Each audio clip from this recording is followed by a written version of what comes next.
Good afternoon. How's everybody doing today? We having a good time? Nice, great. Well, welcome to Discover Hidden Treasures, Elevate Secret Weapons Revealed. I'm Kelly Tysinger. I oversee all of the HR and recruiting here at Cadmium, and I will be serving as today's moderator.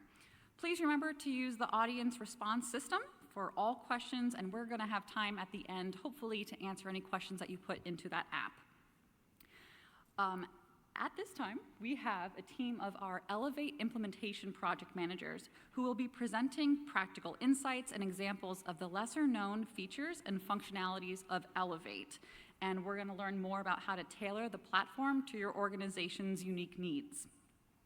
So please help me welcome Kate Sutliff, Jim Flanagan, and Michael Wright. Thank you.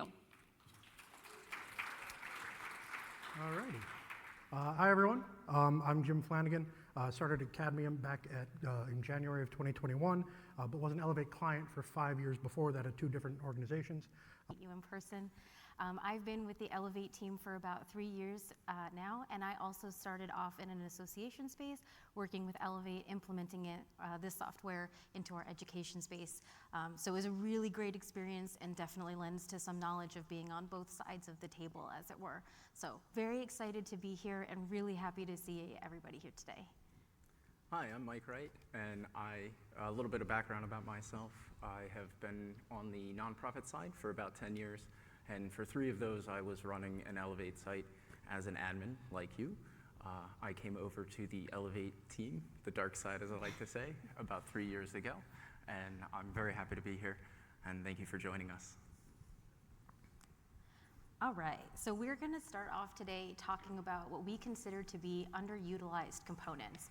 For those of you who have worked with one of us or any of our other team members, you know that we don't necessarily get the opportunity to train on every single component that Elevate has to offer. There just simply isn't enough time, and we also don't necessarily know what your business use cases are. So this next section of slides is going to be talking about some components that we don't always get to chat about or that we want to talk about more in depth so that hopefully you can see if this makes sense for your organization to use. Yep, and I'll start with the discussion component. So it allows you to add a discussion that can be viewed or completed when completing a product. So your users can post a new item in the discussion and or reply to other discussion posts made by other registrants. It's useful when you want to increase your user engagement, not just with the product, but with other users as well. Next slide, please, Kate. And also, I'm sorry, just before I go forward, there are QR codes throughout ours. Yes. So make sure if you want to take a second to scan those and get to the help section articles about those to learn a little bit more. Yes. You can take a photo of those as well, and then access the QR code from your photo library too. Yeah, and I believe we also have the capability to download the slides on the app. Yes. So within the discussion component, you can require a user submit a comment before they're able to move to the next component, if that's something you'd like to do. Through this, again, you're able to gather engagement information, live feedback from users about your product, kind of glean from user interaction what tweaks can be made to the course in the future, or what topics may be worthy of a new product or follow-up extension. So as you can see here, you can use the notification feature. It's that bottom arrow there. So that an admin can go and see the discussion post once a user has contributed to it. You may want to have this go to a bigger education email than any one of your specific emails, so you're not necessarily spammed with email when a bunch of users all comment on the component at once. But you'll still know when the users post, so you can go in, review them. If they're inappropriate, you can take them down, things like that. I want to add a quick side note here because I just got out of Sarah's amazing session. This is a really great way as well to encourage engagement from your end users. And so that way we're asking them maybe to respond to an article they've read or a video that they've watched. So that way they can, and we can really be sure that they are fully understanding the knowledge that they just came across. So for this one, we have our acknowledgement component. I wanted to showcase this one as it's not, again, one that I'm always able to train on. And I've kind of highlighted some boxes here so you can take a look at some of the language that's able to be modified. And I know that I've worked with some clients in the past who have wondered about kind of repurposing this component so that way they could tailor it to share different types of information or maybe sharing information a little bit differently than its original intention. But this is a way to potentially force your end user to kind of review some information on in your course, in your product, before they're able to progress forward. And so we're seeing here how we could modify it, but this is a way to kind of ask them to do something like that. And whether we're using it as an actual confirmation of something or just to convey information may be up to you. And so this is what this looks like front facing, right? So we have the option here to change that language, to tailor it. But this might be something that's useful before we allow our users to progress forward, that they've reviewed what we need them to, that they have an understanding before they move on. The next components that I will be discussing actually work in tandem with each other. The first one is the file upload component. The file upload component is typically used when you're trying to provide some kind of document or something to your users. It's a little bit different than a handouts tab. The handouts tab is something that users who are registered for it can access or not access. The file upload component is something that you can require users to access. I've seen it most often used as like a trade or medical form. You do have the option to put a date on this. I've highlighted that. I think it's very important for product lists, things like that, that you're aware that you can change and make sure that the sort date is by the date that's listed on this specific component. Two other things to note: you can just go ahead and drag and drop your files. It's going to take the name of what you have named it from your computer. So just make sure that your naming convention is something that's easily organized, that you'll recognize later. It supports documents. I've seen most often fillable PDFs, but you can put pictures and publications as well. Next slide, please. This is what it looks like front-facing. The user will come in, see that the component is accessible, and then they'll just go ahead and download that button, the form, and they'll be able to access it from its file or directly. Next slide, please. The assignment component works in conjunction with the file upload component because it's actually taking something back from your users. You have provided them a PDF form that they can access and fill out, and now you are actually going to take that back. I've highlighted a couple things in here. The instructions, because this is a pretty complicated, or can be a pretty complicated component, we have provided an additional area where you can put instructions so your users can read. We know they won't, but you will offer it to them. We hope for the best. The grading, I've gone ahead and marked this grading. You have the option to actually grade assignments or have the option to just have a certain number. Next slide, please. What's really important about the grading is you can actually stop the user from progressing within a product. If you put that an admin requires, or an admin is required to grade an assignment, an admin's required to grade that assignment. So the admin will have to come in and mark something, either a passing grade or that they have just submitted something, specifically grade pass fail or A to F. The automatically grade passed allows you to have multiple files, such as you can have the user submit 4 files, and as soon as they have submitted 4 files, you don't care what they are, they can complete this component. Excuse me. The custom text button, again, is just customizing the look and feel of this specific component. Next slide, please. When the user accesses it, you can see they've downloaded the trade medical form from the file upload component, and now they're ready to go ahead and provide that back. If you select the instructions, you can see that I've just put a picture of the upload trade medical form instructions, when the due date, all of that information is there, and then they can go ahead and click upload your files. Next slide, please. Not only can they upload files, they can also paste in URLs. So you have an option for them to go ahead and send you to their, maybe their Google files, something like that. I've seen that used where people are asking folks to upload videos, and it's going to someone's Vimeo or their YouTube or something like that if they need that kind of video assignment. It's pretty neat. I also just want to say, before we move on, great thing about the file component, if you want to differentiate it between that and the handouts tab. So handouts, I know in my experience, I used for more supplementary materials, so it wasn't required for the course, but kind of if you wanted to read more, have some extra information. while the file upload component can be, required, you need to download this information, maybe fill it out and re-upload it with the assignment component, things like that. Exactly. So, product and banner images. The banner image is on the product page in a way that the clients can, include additional branding. So information, advertising, depending on kind of what you're looking for, it can be that product banner image. While we see clients using the catalog image a fair amount, they don't necessarily take advantage of the banner image, which appears above the title on a certain product page. Next slide, please. You can see here, you would include it where it says banner image. Go, drag your image there. Easy to use. Another way you can increase visibility, next slide, sorry, to target audiences is with our new product ribbon feature. So the product ribbon allows you to create and customize ribbons to display on products in the catalog or on product list widgets or on the user dashboard as well.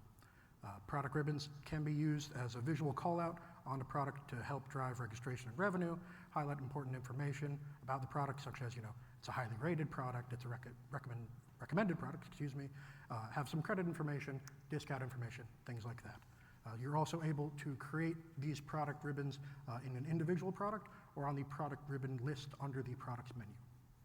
Next slide, please. Here you can see the two places you can go, include the product ribbons, create them, just choose them from the drop-down, choose your color, choose your text, etc. Next slide. And then we have the speaker image. So you can increase your user engagement with a product through the speaker image. If you have a speaker that is well known in their field presenting a course, you want to advertise that as best you can. To that end, you would build out a speaker profile for the product, then include a speaker image. As you can see here, we have included the headshot of our fearless leader, Eve, who's sitting in the back. Hi, Eve. So when the user who's tapped into your particular industry sees this expert is speaking on the product, they'd be more interested, more incentivized, and more likely to register. The next component is the live web content component, attendance tracking. If you're familiar with the live events components, a live in-person event, there was an attendance tracking available for that. This feature is very similar to that. You have the ability to go ahead and mark users attended. You could grade them on a scale that you've determined, or you can just you can mark attendance for both and grade. Next slide, please. Once you have actually had your live event, your users you can come into this and you can actually grade pass or fail for this. This will prevent your users from, John Doe from just accessing the web content component, entering the Zoom meeting for just a moment, and then exiting. You would have to compare your reports for the live attendance tracking when you're grading for this, so that you can actually see if Kate Sufflet here has actually joined the call, and then you can go ahead and grade them. Next slide, please. Yeah. What is really nice is if you have your Zoom API account connected for Zoom webinars, where you have an attendance group and speaker group, you can actually have a minimum time requirement that is required for the user to attend. So John Doe would have to enter and stay for the requisite amount of time of 55 minutes for this component to be marked off. Like the assignment component, the web content tracking component, participation tracking, is a way that you can stop your user from moving forward. So if the user does not meet the requisite amount of time for that, they will not be able to complete that component. And so an admin will have to come in and make the appropriate notations for that user to continue. All right. So yeah, I think there's a lot of really nice ways for us to kind of slow down our users, make sure that they've completed the aspects of the product that we want them to, before we're able to have them kind of move on into the next areas of it. This next section is our handy product features.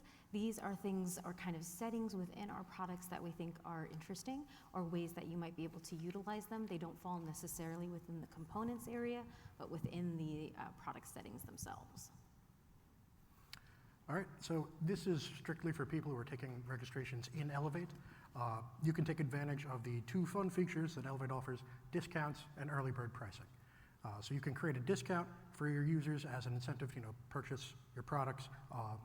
This will give them a dollar amount or percentage off when they use a promo code you create, or when they purchase a certain number of eligible products, which we call a volume discount. I know that when I was in your position, I would create discounts every few months that were extremely successful. One example, we had a big holiday end-of-year discount, which drove a ton of traffic and revenue to our site, causes our users, they wanted their CE credits by the end of the year, so we wanted them to know that they could get them from us and use that discount. Next slide, please. Similarly, we have the early bird pricing. When you're setting up a product, it's on the registration options page. This allows you to offer that lower price for users who register early, and incentivizing them to commit to attending the program, pay for your content, etc. I know many of you here may have taken advantage of the early bird pricing for Cadmium Spark. So it would be for that same reason. So on the registrations page, as you can see, you just click on the early bird pricing box, set the time when the pricing should expire, and then go set what the price would be for different member types, and then Elevate would automatically switch back to the regular pricing once that expiration date and time has been hit. I did want to make a note on the last slide. Really, any dates that you put into Elevate should always be in the future. Elevate's a program. So for the example that's in there at 7:23 at 12 p.m., that will never happen because 7:23 at 12 p.m. has already happened, yes. And the early bird pricing won't come off because the program doesn't know. So something I would have liked to know before starting was that all the dates need to be in the future if it's supposed to happen in the future. Valid point. For the next section, this is setting up a timed asynchronous course, a course which in today's example will be available for sale all of the month of July. The course will be accessible for the month of August, and then it will close for the month as soon as August has completed. And what this does is it actually creates a course for the users to take only have access for 31 days. The red highlight here is talking about registration dates. How it's set up, the registration is available from July 1st through the 31st. Just to know, registration dates only apply to people who haven't registered for your product. Once somebody has registered for it, these dates no longer are applicable to them. So if somebody has registered for it, between those dates, they can access it after they've registered. Excuse me. Next slide, please.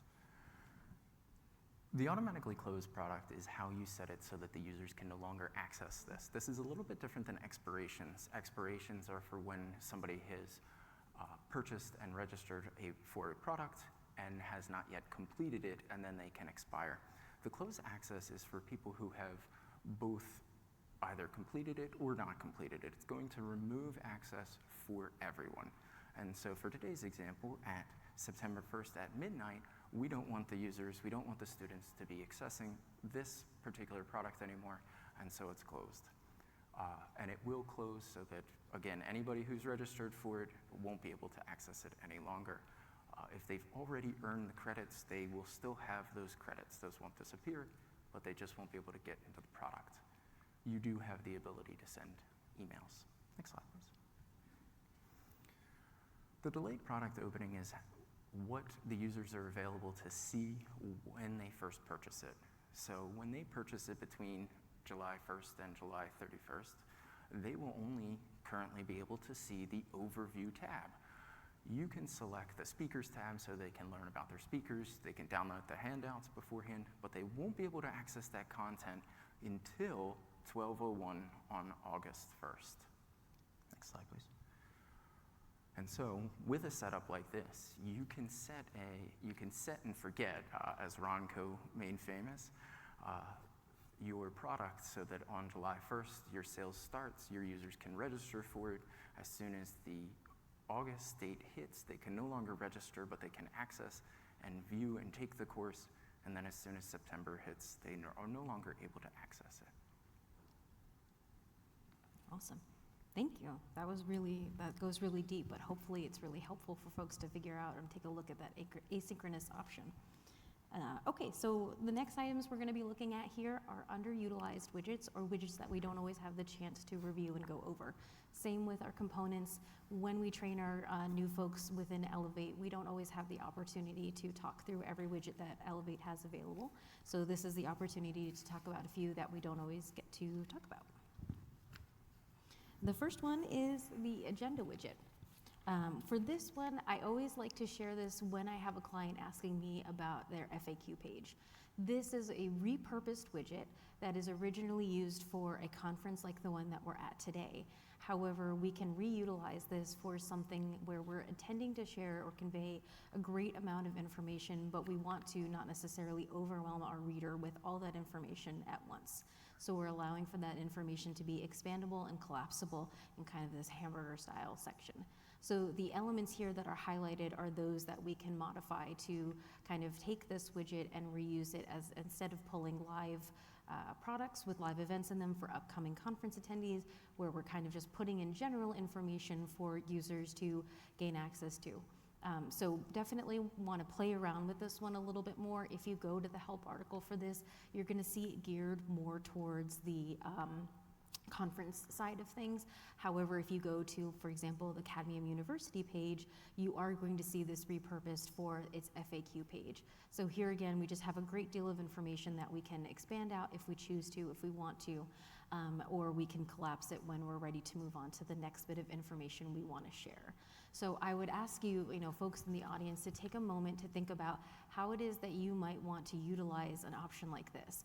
I've had clients use it for FAQ pages. I've had clients use it when they had, I had one group who had like this 6-week-long session, and they were sharing a great deal of information as the users began this very lengthy workshop. So this was something of an informative piece that was on that page specifically about that workshop, and all of the things that those users were going to encounter as they began working and progressing through it. So something worth thinking about if you're intending on sharing kind of a wealth of information to your end users. The next widget is the file collection widget. The file collection is a good example of how Elevate works for the most part. In Elevate, you will create a lot of your content in one area, and then you will use that content and display it in another. The file collection specifically is like that. When you're ready to create a file collection, this is not widely used, mostly because users don't have to register for access to a file collection. You can make it so guests can access a file collection. You have a couple different options. But what that means is most folks who come to Elevate want to protect that content that they have, or they want to sell that content, and so the file collection just isn't used that often. But you may find yourself in the needing to provide information that's free to your clients, and just general information about your organization or about your upcoming events, and this is how you can do that. When you, for the screens, you have the content management, and then you'd select file collections and add new file collection. Next slide, please. When you first start with your file collection, think of this overarching, this new file collection as your file folder. I've labeled this helpful hints, and you can put a short description in there.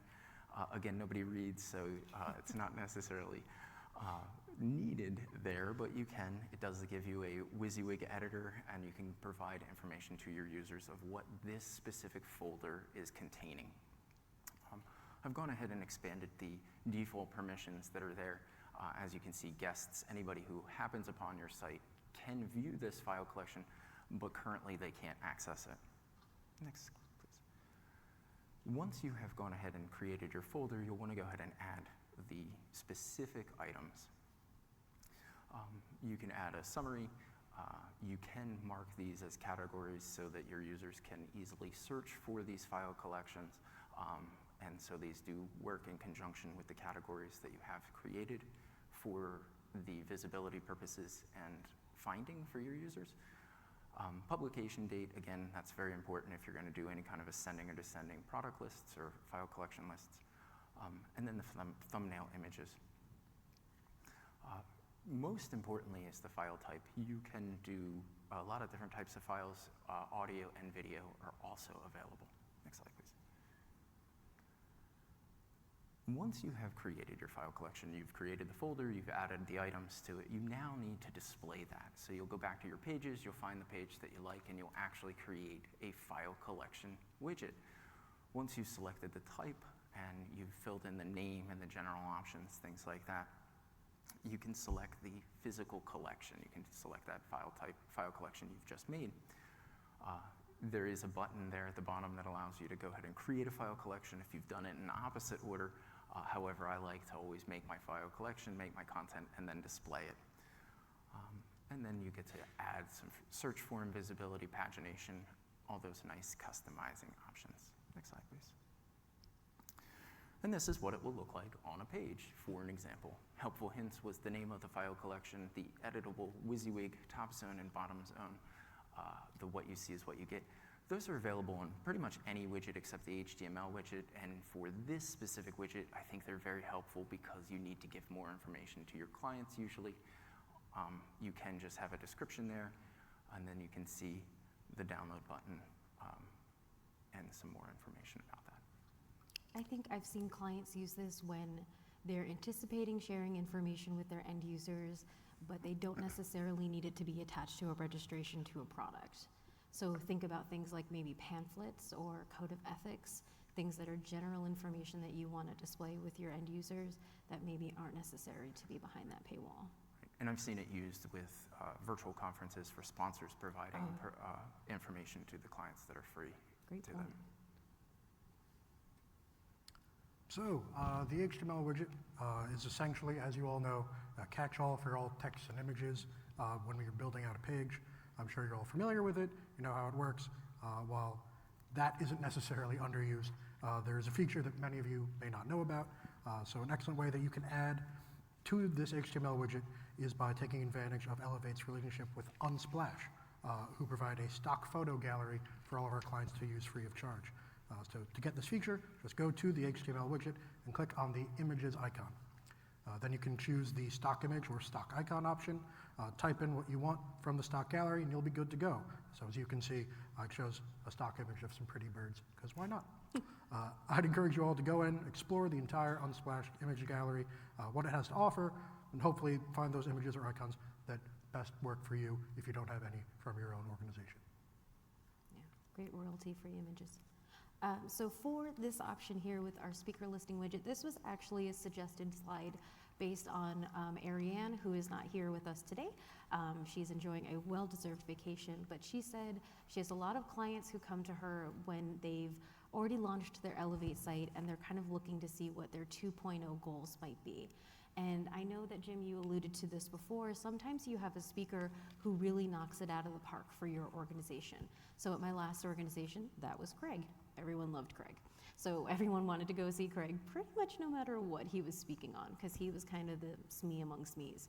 So with this widget, we're having the ability to add our speakers that share their images in different kind of formats. I've kind of highlighted here the different setting options that are available for you to play with and how you want to display this. Because sometimes, you know, your speakers are the person that's drawing in your audience. And so what this looks like forward facing after we've set it up, I've established a bunch of cute little animals here just to kind of showcase what we can, you know, how this is going to look like. Again, there's another setup which would have this going, you know, line by line down the page. And then there's also the opportunity where if your speaker is really well known, I know I've worked with some speakers in the past, they have written books, so they might have pages already created and associated for them. Those live outside of Elevate. We could use this functionality here too to connect to a page like that if that's pre-existing. Or if that's not something that they have, then we connect them to the bio or the information that we've set up for them locally here within Elevate. So I think the options are really, you know, it's kind of a nice splashy way to add some of, you know, hopefully your favorite speakers onto your homepage and really garner some attention for them. And before we move on, I wanted to just also say that I think it's very important to at least get an image for your speakers, because a lot of times I'll go to events and I won't know the speaker's name, but I know what they look like. And I think that it's super important that at least an image is provided. Yeah. And I know as you go in and like build out these images, there is the, under the tooltip, I believe it is, it'll tell you the type of, like the size and the height of the image. And I believe we recommend a square shape. You can see this is kind of a little more hodgepodgey looking. You have the opportunity to make that look a little bit cleaner if you ask for the same like shape, or you use a system like Canva or what have you to modify the shape of the image. So the next section here, we're going to talk about some new reporting within Elevate that we're all real excited to share about.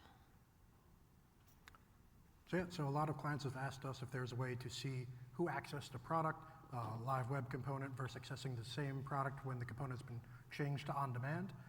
So now there is. It's a brand new feature, so many of you may not have known it existed yet.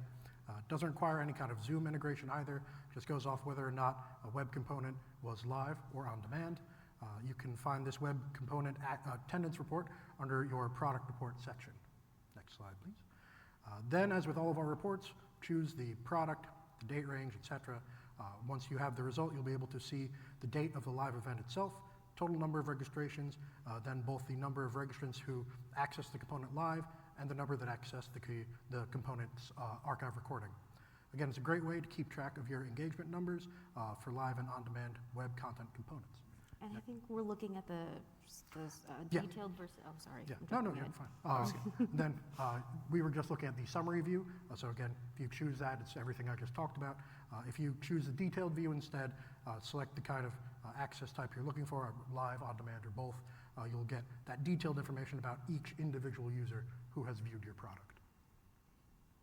Did you want to add something to I was that? going to say, it's really nice. You used to have to sort the reports. Yeah. You no longer have to do that work. It's done for you. Yeah, And as with all of our reports, it is downloadable as a CSV file as well. yeah. Awesome. All right, so now we're into the fun stuff, or what I would consider the fun stuff. So I know some of you all are familiar with our user group webinars that we used to host, where we talked about the new and up and coming things within Elevate. We're releasing those now kind of more within the new information or new release section of our support page. So I wanted to make sure that we took some time to talk about some of these items here while we were together. So this first option is our mass assigned credits update. So with this particular functionality, I'm trying to think of my time back within Elevate as an admin on the other side of the table, and this process used to take two different imports. You used to have to register your users for these products, and then you could grant them credit for said products. No longer do you have to do that. You can now do both of those processes potentially in one set of imports, in one import. And here again too, we also have the opportunity to grant different types of credit, different amounts of credit to different users. We can use our CSV import to get really individualized.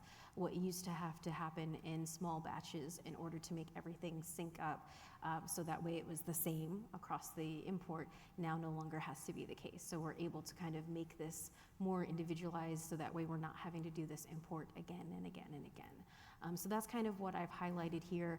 The next slide here is as well kind of talking more about the idea of kind of importing in these users while creating accounts for them if that's the need for this. I would strongly recommend if you take a screen cap of any of these or go to one of the help articles, this one has a really robust amount of information in it to share, so that way you can get an idea of how this works. I will say from personal experience, you always want to start small. Dirty data is a really hard thing to fix and to come back from. So when you do this the first time, think about doing an import with maybe 3 users, 5 users, so you're making sure that this information is looking the way that you want it to, is presenting itself and Elevate the way you want it to, before you start importing lists of 600, 1,000 users at a time. And the mass assigned external credits, this is absolutely one of the most new or newest elements here to Elevate. And I do want to preface this as well that there was a user group webinar back in April where our amazing Jen Livingston talks more in detail about this particular functionality.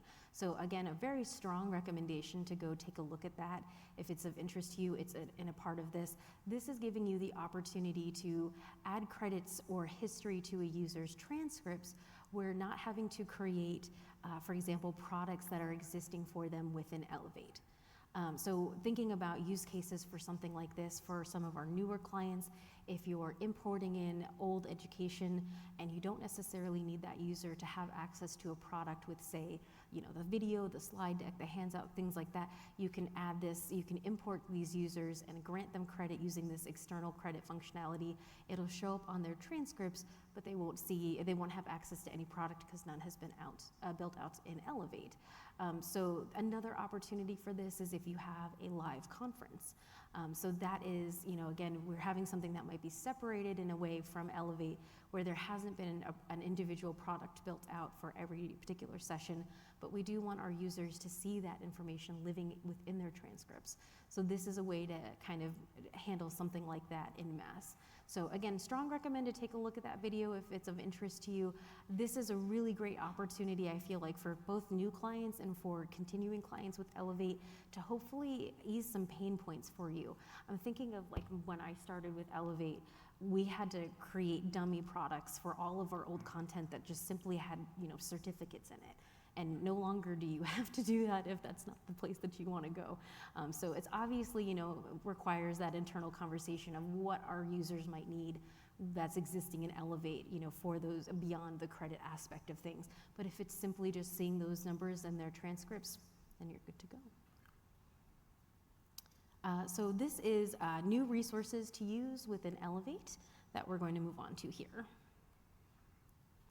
So as we've referenced throughout the presentation, as you've seen with our fun QR codes with the T-Rex on them, Elevate has a help center. In my opinion, it is the biggest resource that our clients do not take advantage of. 100%. It gives you access to knowledge-based articles, instructions, videos that can really answer a vast majority of the questions you might have. In order to access the Help Center, you can either go to the Elevate Admin Support under Admin Resources on the left-hand menu, as you see there with the arrows pointing towards it, or just click on Help at the top right corner of the page on the admin side. Next slide, please. From the Help Center homepage, you can then search for what you're looking for or get a list of items that will help answer your questions. It's organized into categories, so you can follow the product workflow to find your answers. You'll have a link to our monthly release notes, so you can stay up to date with everything that's new in Elevate. Finally, you're able to submit a help ticket through Elevate as well, and it links to the help areas for the entire Cadmium suite of products. So again, it's a fantastic resource, especially if you need answers quickly and may not have time to do the back and forth with either us or your other PMs. And depending on what video you watch, you might recognize some voices. Some of the voices, yeah. Just a couple of us. Okay, so this next item here is our Elevate self-paced course. We put a lot of love into this course. We really genuinely did. And we thought really long and hard about how we wanted to convey this information to our end users. The original impetus for this was the idea that there's always going to be churn, and that sometimes clients come back to us with the interest of kind of getting up to speed new users in their organization, new to Elevate users within their organization. You are going to notice that I haven't included a QR code with this one, and that was done on purpose. I think we'd all agree that none of us really use this, share this resource, I should say, at the very beginning of our implementation process with our trainees. We try to go through some of the foundational elements together before we set someone up with this, so that way they have an idea of what they're looking at. But it is an amazing resource if you, as we've talked about a handful of times already, haven't gone over something with your Elevate PM. I always recommend to my clients, take a look through this, wander around, see what might spark your interest. If there's something that we haven't talked about, if there's something that you want us to go in more detail about, come back to me and we can do that. And so this gives you the opportunity to look at, everything that Elevate really has to offer, and then potentially come back to your PM and dig deeper into those topics, or just be kind of like a general wealth of information. It is also a resource that you can, of course, share with your new hires to kind of get them up to speed within Elevate. It's very beneficial for the succession planning.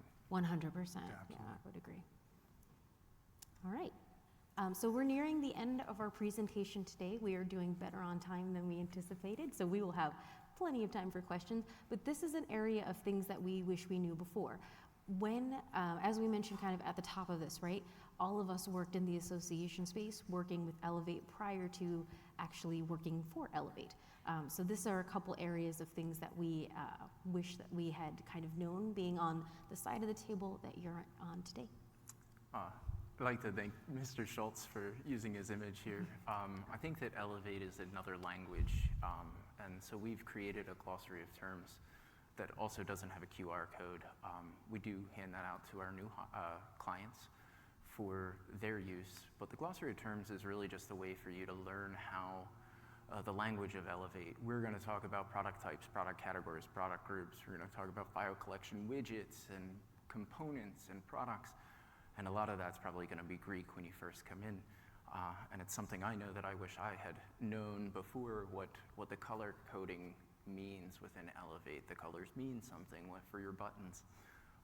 And so I think that for me, knowing the language and having that, I think helps a lot. Yeah, I would absolutely agree. Yeah, I just had a couple. The first is really how intuitive Elevate can be. I'm a big proponent of once you take a training, once you've viewed some instructions on the help site, you go in, kind of get your hands dirty, figure out this new component, new feature that you might want to be using, create a test page, add new widgets, create a test product, add new components, things like that. And once you're used to that, everything seems to get easier. The other big thing is the limitations of Elevate. So Elevate is an LMS. It's not an AMS. It's not MailChimp. It's not financial software. Those are things that it just isn't designed to do. So, you wouldn't try to use a garlic press to cut a loaf of bread. That's just not what it's designed for. But it is designed to work with all of those things. So if you figure out how to best use the LMS, how to best use Elevate for your own needs, then you'll be able to do so much more with it. Yeah, and I would go back to what you were just saying about, trying things out. For those of you who've worked with me before, you know that I give you action items at the end of pretty much every session that we have together. It's kind of homework, and I'm sorry. But the hope is that you take some opportunities between when we meet then and when we meet again to fool around with an Elevate, push buttons, try things. And I would also say that, I do get some, concern from clients at the initial setup when they say, oh, we don't have like a behind the scenes version of this site. Like I don't have like a dev site to play around with. There's so much functionality within Elevate that allows you to, try things out and play around with buttons and try out widgets, try out components, things like that, keeping everything behind the scenes, whether it's draft pages, whether you're modifying the URL to that page so no one can find it, whether we're keeping our product within draft status as well. The opportunities are kind of endless as to how you can keep this for yourself until you're ready for it to be frontward facing, which gives you that opportunity to practice, practice, practice. I think that is one of the hardest things that comes with Elevate because we all fully are aware, right? You are spinning multiple plates at one time. This is not the only thing that's on your list of to-dos today, right? It's managing your upcoming conferences, your live webinars, your members that are filling up your inbox, right? This is only an aspect of it. But getting into Elevate and trying your hand at it is really going to be one of the fastest ways that you learn this system. Kind of, again, going back to the language, right? If you talk in that language, if you read books in that language, if you watch TV in that language, you're going to pick up on it a little bit faster. So strong recommendation. It's easy to keep those things in back of house so you're able to try things out without worrying about them being front facing. Right, and with that, it's you have to learn it. You have to do it Yeah. to learn it. Yeah. And once you get in there, you can't break this system, or it's pretty hard to break this system. Don't try Let's it. not, yeah. It's pretty hard to break the system, at least for the beginning. And so experimenting, trying, learning how to use it is very, very important. And it comes with you. I feel like when I get that, clients always come back with great questions. And that, I will say, I mean, I can't speak for all of you, but the idea for me is that when my clients are done with our time together, that they feel like the masters of their domain. They are comfortable finding, things within Elevate. They're comfortable finding the answers to their questions in Elevate, even if they're not sure exactly, what the answer is. They know where to look to find it. And they have a really good idea of what it is to do to make their day-to-day within Elevate make sense for them. We can all speak to the idea that we all used Elevate certain elements of Elevate pretty specifically in our past roles, and then expanded that pretty greatly when we came on board here to learn about the different ways. So you get into your own kind of rhythm of the things that you need for your Elevate page to work. But again, ramping up and making sure that you use that time with your PM to ask those questions, you use that time to practice for yourself. It's going to be worth it in the end. Yeah, I know. I think I've said this in every one of my kickoff calls since I started. So we are your partners on your journey. We're helping you create, this Elevate site so that you can manage it. We're teaching you how to do that. You're the hero. We're the sidekick. You're Batman. We're not even Robin. We're Alfred the Butler back at Wayne Manor. We're just giving you new tools and fixing you up when something goes wrong. Hopefully nothing goes wrong. Yeah. All right. Well, we have a few minutes left, so we can open the floor to some questions. Thank you so much, Mike, Kate, and Jim. That was fantastic, and I hope everybody learned a little more about leveraging the different features of Elevate to optimize your online learning experiences. So it is time for Q&A. I have a few questions here for the team. First question is, can you push the live component tracking for Zoom webinars back to your AMS to keep record of the webinars they attended? I cannot answer that offhand. Yeah, I will. So, go ahead. I was going to say for that, if they could email that over, I can go ahead and get a question and answer offline. What's the best email? It's the support Support. email. Elevate-admin@gocadmium.com. Is that right, sounds Eve? right. Support dash. Yeah. Yeah. We'll One of those. we'll find that and share that before we close out today. One of the things I'm going to note with a question like that, because it's not a bad question, it's an awesome question. When we receive questions like that, we go into our own demo sites, our own dev sites, and we work to test out answers for you. So sometimes we're not going to know something right off the dome. We would go in and try it ourselves to make it work. And that may also be a limitation to where we're sending it to. Yeah. Because it's not just working within Elevate, it's actually trying to get that information out. So Yeah, there's a lot of caveats there are there. a few moving parts for that. So it'll depend on your AMS also. Yeah. What does a discussion component look like if you put an end date? Does it disappear or stay up as read only? That's also a great question. I am not sure. I'm so sorry. Some of this, again, I'm just thinking of exactly what I would do, which is go onto my dev site or my demo site and try that out and see what it looks like. It is a valid question. I would urge you to take a moment and try, just like we were talking about before. Build a product, set it in draft status, or set it as private for registration, register a dummy account, and see what that looks like firsthand as what your end user is going to experience. Yeah, I do know with a web component, if you haven't switched it over to on-demand, the button will just say, this session has ended. Yeah. I'm sure that is the same with a live in-person component as well. It is. So instead of saying read only, it will say, this session has ended. If for a live web component, for example, you click that there will be an archive, when you're setting it up, it'll just say, archive pending, something along those lines, until that archive has been set up within the component. Thank you. Have you had any requests to have students have the ability to register others for a product or group registration? Always. I will say that question comes with a lot of caveats, and please stop me if I'm talking too much, but there is a lot going on with being able to do something like that. Matters greatly whether or not you're taking registrations within Elevate or not, along with finding those other people, making sure that they have accounts within Elevate or not as well. There's a purchase for others Yeah. functionality within Elevate that's native if you're running the registration through Elevate. Yeah. So, and it is a functionality. It's definitely something, if you're working with your PM, that they could show you and walk you through. But you need to have those registrations happening in Elevate to do that. Yeah, if you're using the registration API and taking registrations in your AMS, that won't be a feature that's offered, at least through Elevate, so check with your AMS. And I think too, even if you're using the Elevate registration, the users that you're registering for the class need to have at some point logged into Elevate as well, if I'm not mistaken. Correct. You have to have an account to associate who you're purchasing it for. Yep. So there's a lot of moving parts to that one. So it isn't a functionality, but it's worth looking into a little bit more, Where can we find the glossary of terms? Do we have to request this from our account manager? Yes, please. Yep, and then we'll send it over. Does the Zoom tracking take dropping off and rejoining due to internet issues into account? I will have to double check that for that. I believe that yes, it does, but if they don't meet that minimum time requirement because of that, then I believe that they won't pass the component. But I believe it's the total time that they have entered in the Zoom that's taken into account with that. Yeah, I was talking to someone at lunch who mentioned that on the Zoom tracking report they had, they saw people that, timed out for a second or two and then were able to jump back on. So it will list that, but again, like Mike said, it would take up the total time that matters. Besides a transcript being provided by Mass Assign External Credit, can a certificate be obtained as well? I don't believe so.